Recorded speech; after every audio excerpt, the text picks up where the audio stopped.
part. We got actually only a small chunk of experience. I was expecting that to be a large chunk of experience for sort of finishing that line of the quest, but it is enough for us to level up nonetheless. And so I was saying it just as we were about to free Liara from the ruins, but there is some reason to deliberately wait as long as possible before doing that mission, because you will get some unique dialogue and some very funny dialogue at that. But given how Liara has now joined our crew, for that reason, that is why I was thinking that it would be a good idea for us to prioritize getting this mission done as quickly as possible, so that way, well, we have her in our crew as quickly as possible.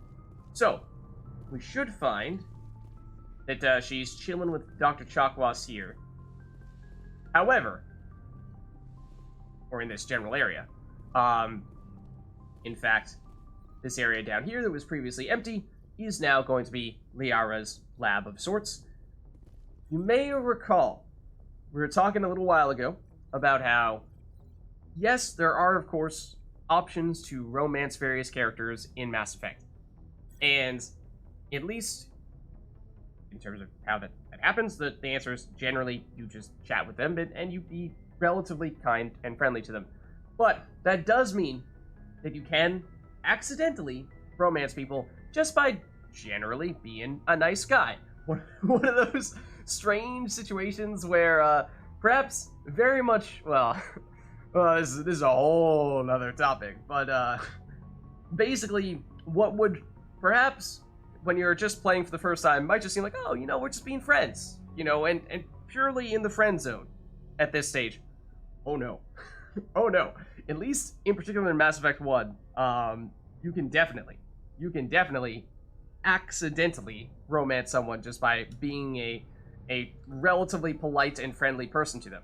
And so, now that we have had Liara join our crew, in case it wasn't clear, I'm referring to Liara. So the first time, in particular, first time that I played Mass Effect 1, I did intentionally romance Liara, and, well, second time, I was just chatting with her, and was actually intentionally trying to romance someone else, and mistakenly, apparently, just was a little too friendly to her, and accidentally did, in fact, end up romancing her instead. So that was a little bit of a surprise, and does mean that we actually need to be, we'll chat with her, yes, but we need to be somewhat cautious with how we proceed here.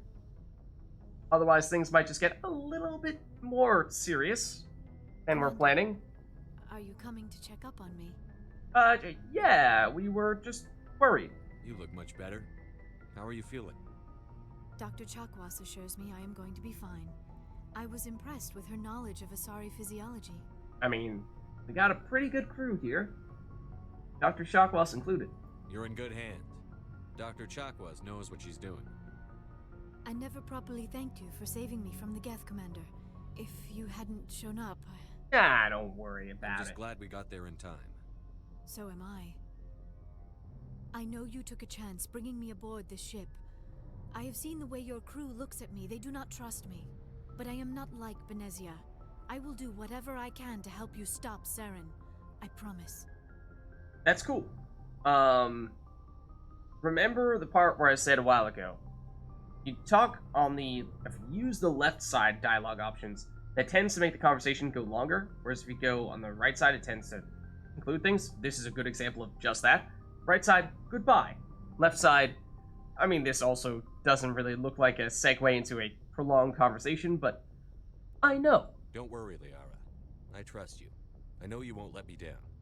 It means a lot to hear you say that, Commander. Thank you. Okay, so now we stop talking to her. And we stop talking to her for a very, very long time. Because with other people, even if you just investigate, and which would typically be the way once you find out additional information about them as a person, their background, the species that they are, if they're an alien, or whatever else they might know a fair bit about.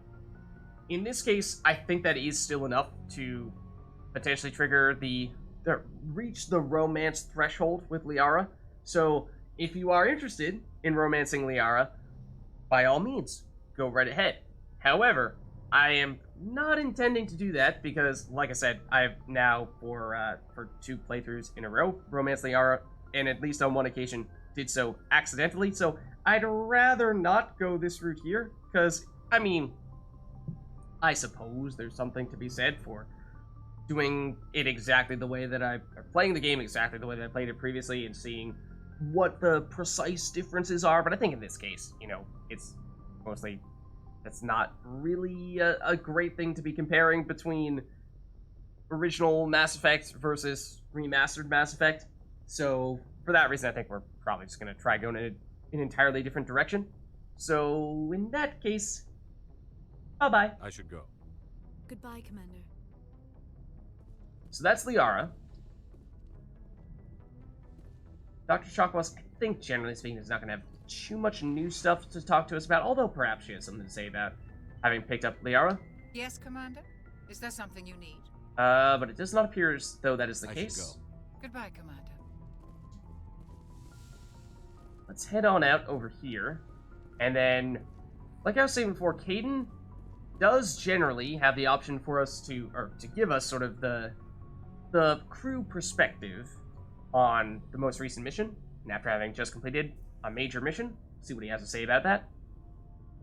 Anything you need, Commander? Tactical appraisal.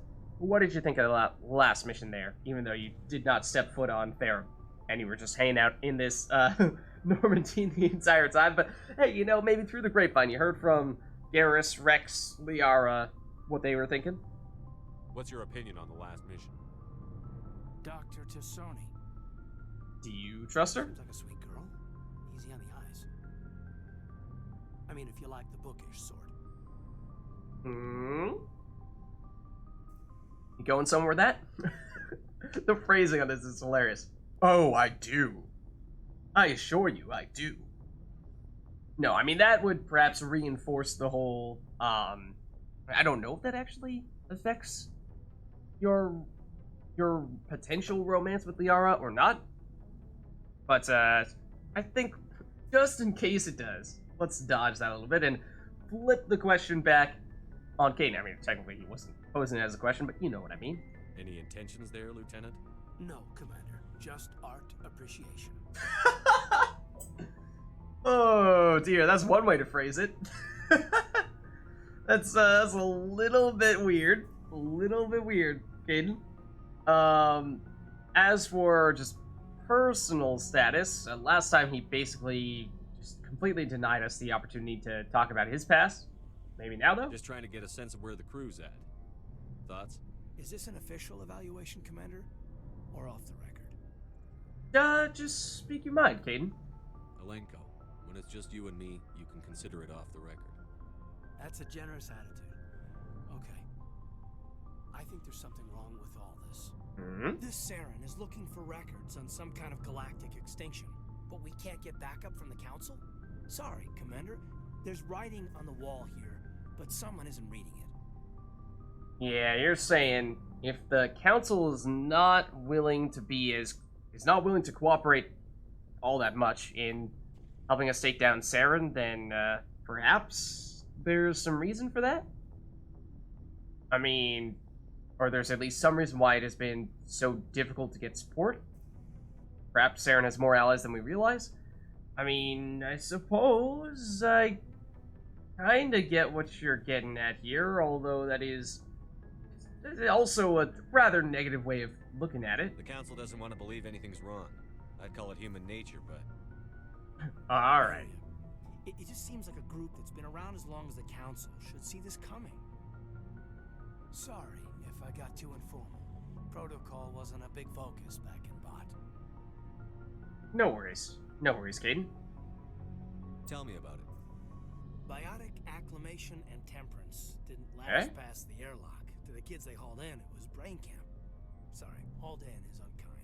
We were encouraged to commit to an evaluation of our abilities so an understanding of biotics could be compiled. There are worse results of accidental exposure to element 0 in the womb. Beats the brain tumors some kids grew up with. Oh. So you're saying you don't necessarily think it was accidental? You think it might have been deliberate exposure to Element Zero, which I believe we heard about this previously, but just to remind you, basically the way in which people tend to get biotic capabilities is by being exposed to Element Zero, which is this new element that we don't think of technically. We either heard about it and have not heard about the Mass Effect, or the other way around.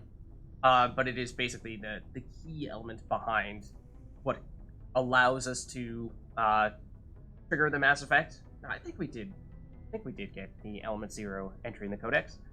But, so you doubt this was accidental? You think there might have been some kind of deliberate exposure to perhaps try to recruit a swarm of biotic soldiers, perhaps? Is there some question about how you were exposed? My mother was downwind of a transport crash. It was before there were human biotics, a little after the discovery of the Martian ruins. It only gets iffy around 63 when Kinetics was running out of first-gen subjects. Until then, they'd relied on accidentals. Bunch of guys in suits show up at your door after school, and next thing you know, you're out on Jump Zero. Oh? Jump Zero? Jump Zero is Gagarin Station, right? What's it like? Yeah, that's the official name. Biggest and farthest facility we had for decades. Right on the termination shock, the outer edge of the solar system. It's where they did all the Goose Chase FTL research before we caught on to using Mass Effect fields. It was a sterile research platform when I was there. Okay. Any friends in this place, or was it all doom and gloom? There were other kids in the same boat, right? At least you weren't alone out there. That's true. We did have a little circle that'd get together every night before lights out. We didn't have much to do, though. It was a research platform then, and Kinetics kept Jump Zero off the extranet to prevent leaks. Okay. What time to get physical, then? What? Shepard. You're the professional here. Then Yes. you must have had plenty of time to get to know each other. Yeah, we'd sit around and bull every night after dinner, play cards or network games. There was this girl named Rana who had a little circle grow up around her. She was from Turkey. Her family was very rich, but she was smart and charming as hell. Beautiful, but not stuck up about it. I think you'd have liked her. Sounds like you might have had feelings for this person. Sounds like she was special to you. She was. Maybe she felt the same, but things never felt together. Training, you know. This is unfortunate, I suppose, but sometimes the way of things. Yeah, what about this talk out? You were saying, you're thinking that perhaps people were getting intentionally exposed to Element Zero? You know of any intentional exposures for certain? No one knows. Doesn't mean they didn't happen. As big as the exposures were, it was hard to track down accidentals. It was different then. No one knew the potential, so there wasn't a lot of regulation. Anything Kinetics did was gold. I'm not saying they intentionally detonated drives over our outposts, but in retrospect, they were damn quick on the scene. Peculiar how quickly they responded, huh? Makes you wonder if they made it happen in the first place. I see. Alright, that looks like everything here, though. Jump Zero is a long way from home. What was it like? The grand gateway to humanity looks a lot better in the Vids. But that's my own baggage, Commander. No bearing on this. Ah, don't worry about it. We can chat. Alenko, there's no regulation that says you can't be friends with your commander. I appreciate that, Commander. I just don't want you to think that I'm a whiner. Besides, I've got my past squared away. Alright, we actually learned a lot from that conversation. Several codex entries, it would appear. And it has been a while since we last took a look at our codex, so that might be worth taking a check on that soon. Shouldn't really be anyone in here, though. This is our area, technically speaking. So, perhaps, I mean, we'll just step on upstairs here and see if there's anything new there, or even, how about we chat with other crew members? I think for the most part, we're gonna find that after a certain amount of time has come to pass, namely after we've done a certain number of missions, our crew will generally have new things to say to us. Not all the time, but in particular after main quest missions, should be almost certain, I think. So let's definitely chat with the crew here. Oh, hello, Shepard. Oh, you sound deaf. Are you okay? I don't know. Your ship is amazing, and your crew's been really great to me, especially your chief engineer. But I just sort of feel out of place. The Normandy runs so smooth it feels like we're not even moving, and the engines are so quiet. How do you sleep at night? Huh? It's too quiet to sleep? The silence wakes you up? Back on the flotilla, the last thing you want to hear is silence. It means an engine's died or an air filter shut down. I guess you don't have to worry about that here. But old habits die hard. But it's more than just the silence. This ship feels so empty. It's like half the crew is missing. Back home, I couldn't wait to go on my pilgrimage. I couldn't wait to get away from the crowds. Now that I'm out here, I kind of miss them. Okay, yeah, so she's getting a little homesick is all. I don't remember if we actually asked her when specifically she began her pilgrimage. Like, how long has she been away from the fleet, the flotilla? Because, you know, if it's still relatively early days, I suppose you can make the case either way. If she's relatively new to this whole pilgrimage thing, then maybe she's just still in the adjustment process, and so it's new to her, she's getting homesick, or alternatively, she could have been out for a while now, and so for that reason, it's just the time is starting to weigh on her a bit, and she's starting to miss home. Sometimes we don't appreciate what we have until it's gone. That's true. I'm starting to wonder if that's what the pilgrimage is really about. It's given me a whole new perspective on my people and our culture. Okay. You know, there's That's a good way to always look few at it. who go on their pilgrimages and never return. I always assumed something bad happened to them, but maybe they just wanted a different life. You know, there's perhaps something to be said for that. Are you intending to go back, or are you thinking that maybe you would stick around? You do plan to return to the migrant fleet, right? I could never abandon my people, Shepard. I will go back eventually, but we have to stop Saren first. Otherwise, I might not have a home to go back to. Alright, fair enough. Okay, we've already asked you about all that stuff. I should go. See you later. So good to check in with Tally, definitely new stuff from her. What about others down here? Namely, Wrex. How about you next? You were, of course, with us on that mission. So, we've got Saren on the run.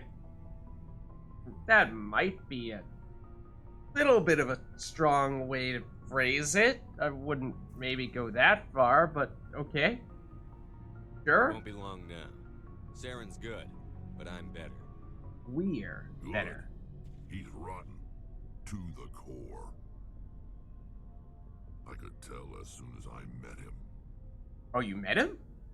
Why didn't you tell me this sooner? I would've if I thought it was important. Okay, I suppose so. And then again, he is kind of like our arch nemesis right now. I would think that just about any information you might have on him would be relevant. So, you know, it probably does make some sense to tell us about it. I think I'd like to hear about it just the same. This was a while ago. A bunch of mercs were bragging about a job out near the edges of the Terminus systems.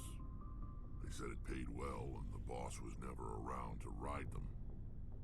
They said he was looking for more men, too. So I checked it out. Oh, so was this Saren who recruited you? In which case, oh boy, we could have been on different sides of this engagement then. I didn't know Saren was openly recruiting mercs. It wasn't that open, and he only showed his face once. We'd been raiding ships in the area for months when we took out this massive cargo freighter. Our biggest haul yet. I was Okay. on board checking bodies for valuables, looking for some extra credits. That's when I saw him. Okay, that seems a little strange that, you know, he was the one organizing all this stuff. Usually those types of people would be hanging out back behind the scenes, having other people, like the mercs, doing the dirty work for them. So why was he there, especially as you were basically, you know, pilfering dead bodies? What did Saren want with the ship? I don't know what he wanted. He was just moving through the ship, watching. A couple of the mercs called him by name, but he never spoke to them. Never spoke to anyone. I had a really bad feeling about him, so I got the hell out. Didn't even wait to get paid. Whoa. That's pretty extreme. Can you talk more about what kind of cargo the ship was moving? What kind of cargo was the freighter carrying? What was Saren after? I don't know. All I saw on that ship was food and medical supplies. There were some basic weapons, but nothing big. If there was anything of value on that ship, I didn't see it. That's why I didn't mention it sooner. Okay, I mean, still seems relevant. There's still some form of weapons. It's something. What about the ship itself? Whose ship was it? There was a Volus trading vessel. Big one. Lots of guards. But they were no match for us. Okay. That's everything here from Wrex. That's the only time you saw him? Yeah. Well, we'll see if this goes further, I suppose. Didn't even know who he was. Still wouldn't if I hadn't joined up with you. But my instincts were right. Every other merc on that mission turned up dead within a week. Every damn one. Oh! And these are questions we've asked him about before, extinction in the genophage. So, yeah, it does seem like you had the right sense there to not hang out with Saren if everyone there died. So long, Wrex. So on that note, Shepard. we'll just, you know, carry on our way. And, so, let's see. Yeah, we'll talk to Ashley next, I suppose. Commander, you have a minute to talk? Of course, I suppose. I keep an open door policy. If you have any concerns, lay them on me. All right. I know things are different aboard the Normandy, but I'm concerned about the aliens, Vicarian and Wrex. Specifically the two people we just did our mission with. Should they have full access to the ship? Because they're not part of the Human Alliance? They may not serve the Alliance, Chief, but they're allies. At least as far as Saren goes. This is the most advanced ship in the Alliance Navy. I don't think we should give them free rein to poke around the vital systems. Engines, sensors, weapons. So, see, the thing is, like, that's not really your call? That's enough, Chief. You always second-guess your superiors? Sir! No, sir. I'm sorry, I was out of line. I'll get back to my duties, Commander. So, yeah, you know, little undertones of racism there against the other aliens. Perhaps not so much undertoned as much as blatantly, you know, saying that she does not trust them at all, but we'll see if we can work on that. Commander, As for Garrus, how are you? let's see. You and your job at CSEC, can we learn more about that? Why did you want to be a CSEC officer in the first place? That's a good question. There were several reasons, I guess. Including? Like what? Probably the same as most officers. I wanted to fight injustice, wanted to help people. I guess my father had something to do with it too. He was CSEC, one of the best. I grew up hearing about his accomplishments or seeing his picture on the Vids after a big arrest. He's taking my resignation pretty hard. Oh, yeah, he's, maybe not so fond of that decision you made there. That's tough. But you'd think he'd be impressed you're going after Saren. My father's a C-Sec man to the bone. Do things right or don't do them at all, he says. He thinks I'm being too rash, too impatient. Yeah, very worried, dissimilar just to like you. Saren. He actually talked me out of becoming a Spectre when I was younger for the same reasons. Oh, a Spectre? You getting considered as well? You were asked to be a Spectre?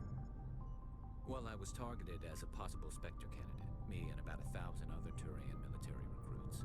I could have received special training, but my father didn't like it. He despises the Spectres. He hates the idea of someone having unlimited power with no accountability. He wouldn't like you, Commander. No offense.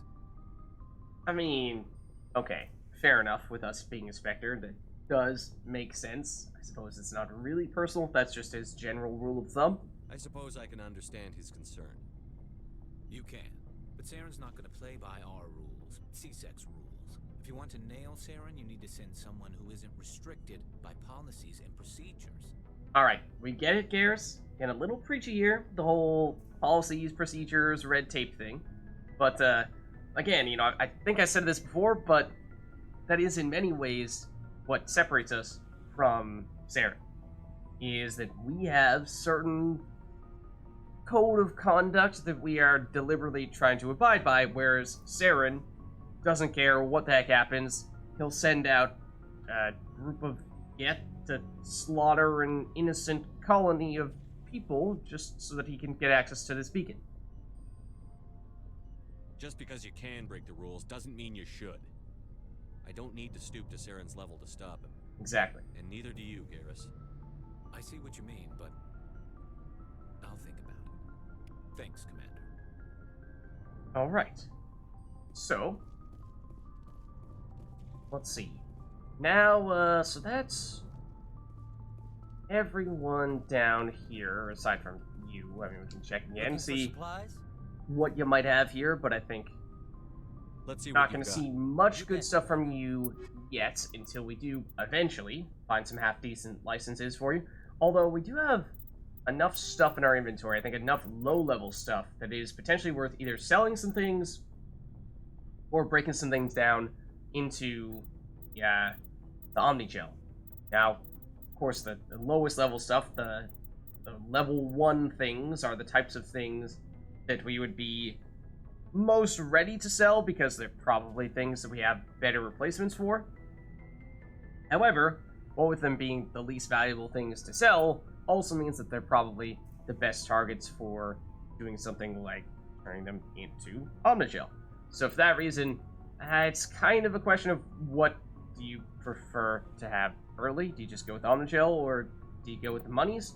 And there isn't necessarily a right answer, and technically speaking, you know, Omnigel is most useful for when you fail things like the decryption and electronics mini games, so, or to avoid having to do them in the first place.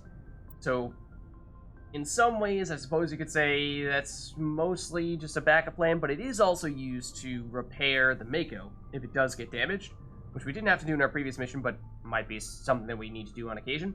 So there are certainly some perfectly reasonable uses for it. But why don't we just do a little bit of check what that's like. Sell value for these things is 11, 15, or 10 coins, like credits, basically nothing. So yeah, and in that case, I think it is almost certainly best that we turn that into Omnigel, because long term that's just going to be statistically insignificant, that much monies. Whereas, you know, once we start getting up to, okay, rank 3, now we're talking, okay, actually, in the case of the shotgun, that's, over 1,000 credits. That is something.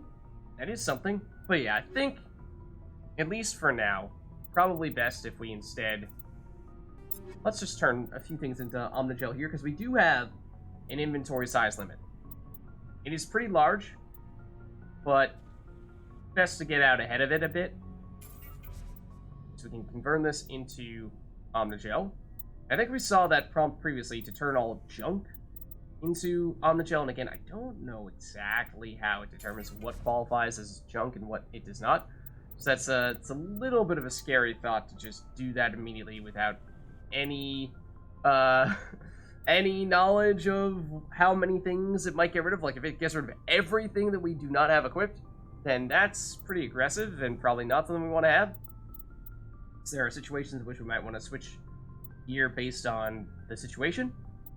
I think we did upgrade Garrus's armor, so I think this is his old one, and that's probably safe to turn into Omnigel as well. So this is our Omnigel number. We are now at 100, and that's, I mean, it's a decent number, yes. Generally, Omnigel is something that you're not going to use much until you need it, and then once you do, you're going to need a lot. So for that reason, it's a little bit tough to gauge where you want to be from an Omnigel standpoint. But I think the old sniper rifles, that's pretty safe to dump there. In fact, even this, well, rank 2 ones possibly as well. Now, we were looking at the low-level pistols, I think, were among the least valuable things that we had, and definitely not anything that we're ever going to want to have anyone use, especially when we already have a bunch of rank 2 or even 3 alternatives. Similar story with the Storm here, I think. Basically just all of our initial weapons and what have you. Probably does make sense to dump those. And then assault rifles. Lancer is the starting one, although we just don't have nearly as many good ones here. I think that is in part because we already gave one to Garrus. I don't know if we gave a decent one to Wrex just yet. But I think we at least get rid of the starting one, the Lancer, because, I mean, nobody's going to benefit from receiving it. At best, it's functionally the same as what they already have. So there we go. That's a little bit of Omnigel for us. And let's just take a second here, because we did level up from, what was it, one of those conversations even? So we do have a couple more skill points to spend here, and we can unlock Master Overload so that we can use electronics on hard objects. That is a nice thing to be able to do. So I think we perhaps do go for that here, and then, you know, we'll go back to prioritizing lift and throw later on. And there's also, what was it, decryption as well, which we already have Master. Okay, yeah, so in this case, that means at this rate, we can decrypt and electronicify anything. So that's good stuff. And it does, of course, also improve our overload ability here. So that's good stuff. And I was thinking, it's been a while since we've done really anything on the Codex here.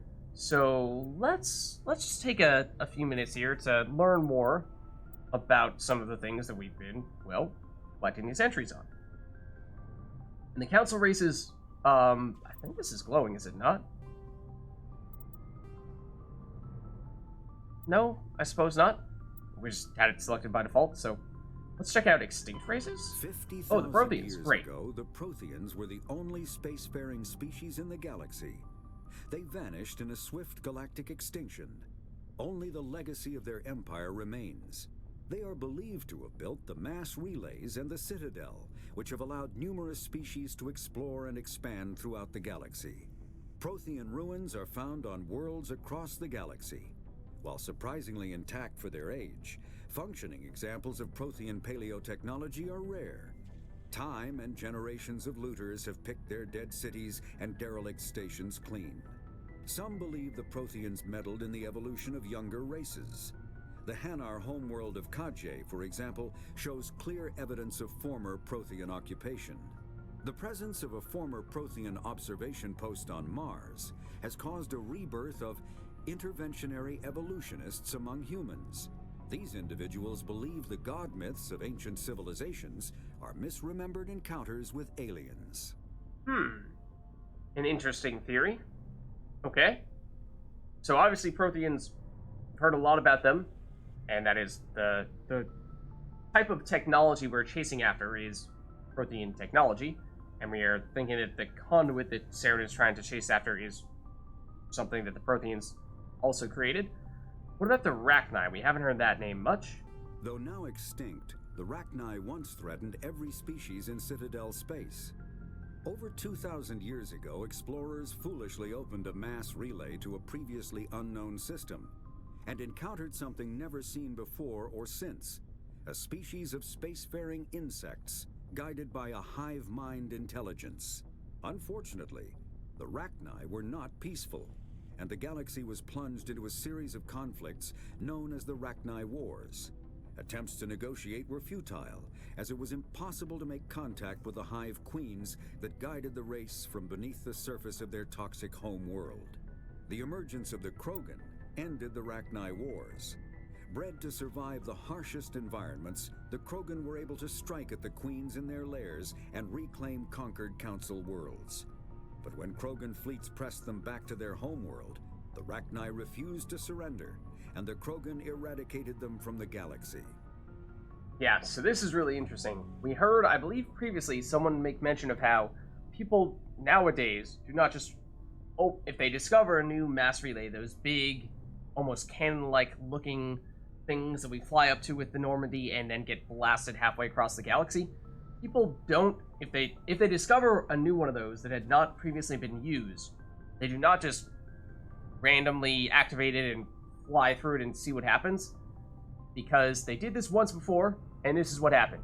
They encountered the Rachni, which turned out to be a confrontational species of intelligent spacefaring insects, and started a humongous war that was seemingly unwinnable because the place where the Rachni lived was not really a place where any species could reasonably take the fight to them.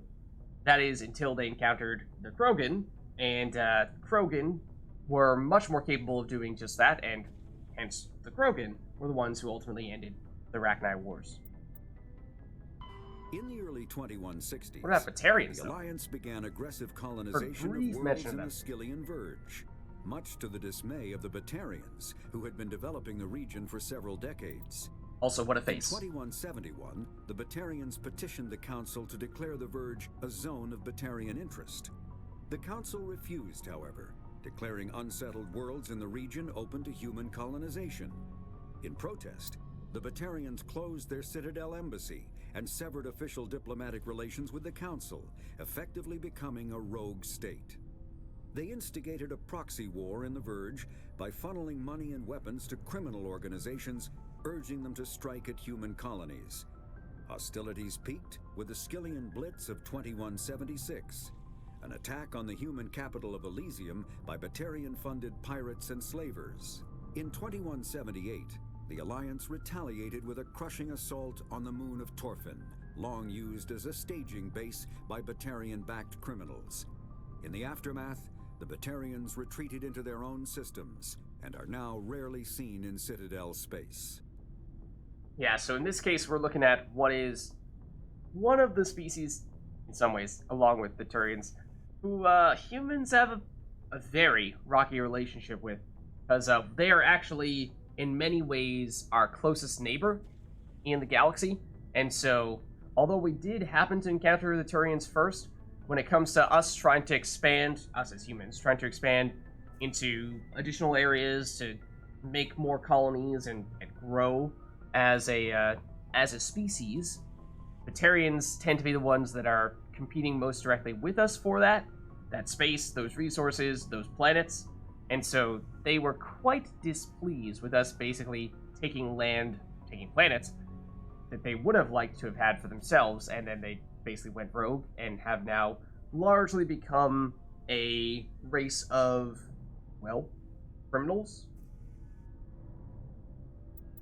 And then we have the Hanar, and we saw a Hanar once. Although, oh no, we spoke with Delander, the shopkeeper back in the Citadel. The Hanar are a Citadel species That's him, in fact. known for excessive politeness.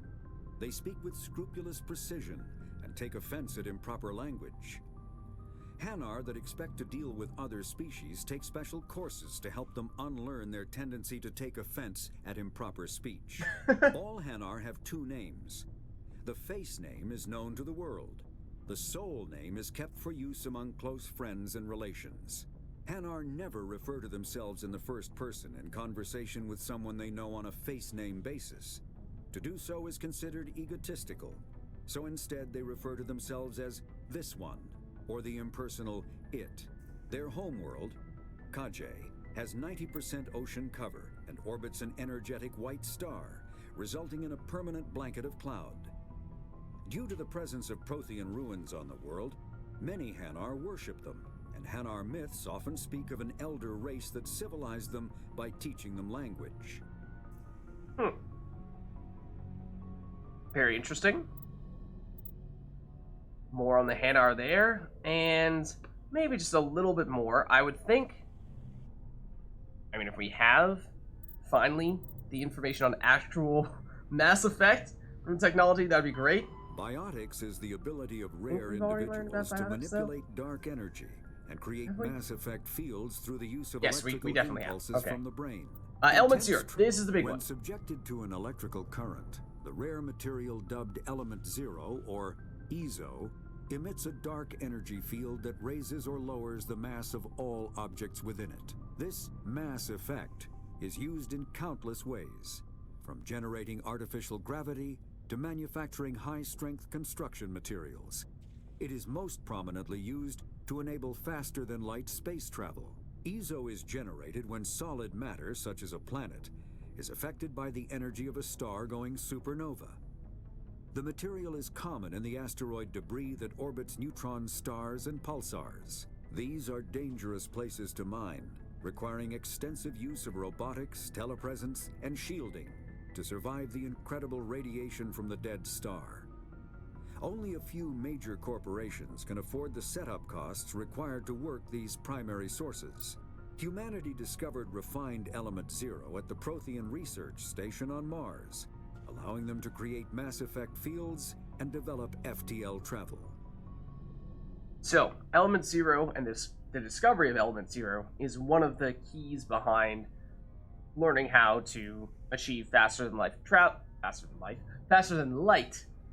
travel, which is, of course, the key technology, the key ability that enables this not intergalactic, this intragalactic civilization, that we are experiencing, well, with the Citadel and all of its Citadel species, and those beyond the Citadel as well, of course. Or Council species, I should say, and those non-Council species as well. Then we also learned about Geth and AI from Tali, and I was talking a little bit about the distinction between those two, but it is also an important topic, so let's learn more about that here. An artificial intelligence is a self-aware computing system capable of learning and independent decision-making.